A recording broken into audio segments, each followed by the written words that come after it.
தினமொரு வசனம். 1 சாமுவேல் 15வது அதிகாரம் 22வது வசனம். அதற்கு சாமுவேல், கர்த்தருடைய சத்தத்துக்கு கீழ்ப்படுகிறதை பார்க்கிலும் சர்வாங்க தகனங்களும் பலிகளும் கர்த்தருக்கு பிரியமாயிருக்குமோ? பலியை பார்க்கிலும் கீழ்ப்படிதலும் ஆட்டுக்கடாக்களின் நினத்தை பார்க்கிலும் செவி கொடுத்தலும் உத்தமம்.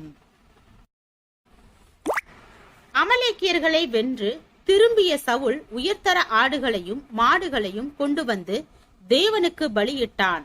இந்த பலியிடுதலால் சவுல் தன்னுடைய பக்தியையும் நன்றியுணர்வையும் மிகுதியாக வெளிப்படுத்தினான். ஆனால் தேவன் அவனுடைய பலிகளை அங்கீகரிக்கவில்லை. தேவன் அவனை புறக்கணித்து தள்ளினார். சவுல் இங்கே செய்தது நல்ல செயல்தான். ஆனால் தேவன் எதை செய்ய சொன்னாரோ அதை அவன் சரியாக செய்திருக்கவில்லை. அமலேக்கியர்களின் ஆடு மாடுகளை அழிக்க வேண்டும் என்பதே தேவ கட்டளையாயிருந்தது. அதை அவன் செய்யவில்லை. தம்முடைய சித்தத்தை சரியாக நிறைவேற்ற கருத்தற்று போன அவனுடைய பலிகளை தேவனால் ஏற்க இயலவில்லை. நாம் நம்முடைய சொந்த உணர்வுகளின் அடிப்படையிலே தேவனை பிரியப்படுத்த எண்ணக்கூடாது. முதலாவது அவருடைய உணர்வுகளுக்கு உரிய மரியாதை தந்து அவர் விரும்புகிறபடியே செய்ய வேண்டும்.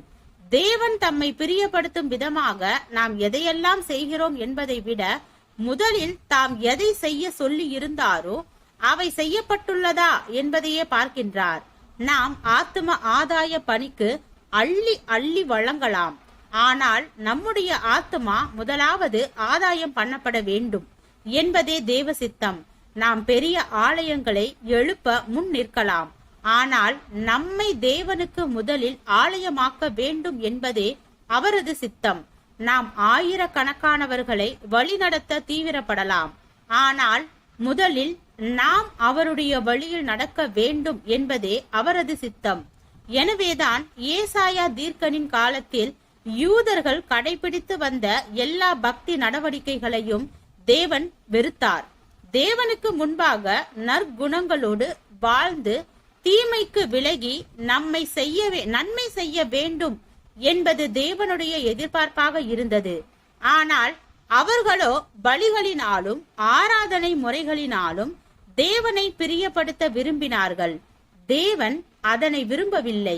ஏனென்றால் பக்தி செயல்களால் அல்ல, தேவன் விரும்புகின்ற விதமான ஒரு வாழ்க்கை முறையினால் அவரை கனப்படுத்த வேண்டும் என்பதே தேவனுடைய விருப்பமாயிருந்தது. ஜெபம். தேவனுக்கு ஸ்தோத்திரம். தேவனே, நாங்கள் எங்களுடைய வாழ்க்கையில் தேவ ஐக்கியத்தில் நிலைத்து இருப்பவராகவும் தேவனுடைய சித்தத்தை நிறைவேற்றும் மனிதனாகவும் வாழ கிருபை பாராட்டும். ஆமீன்.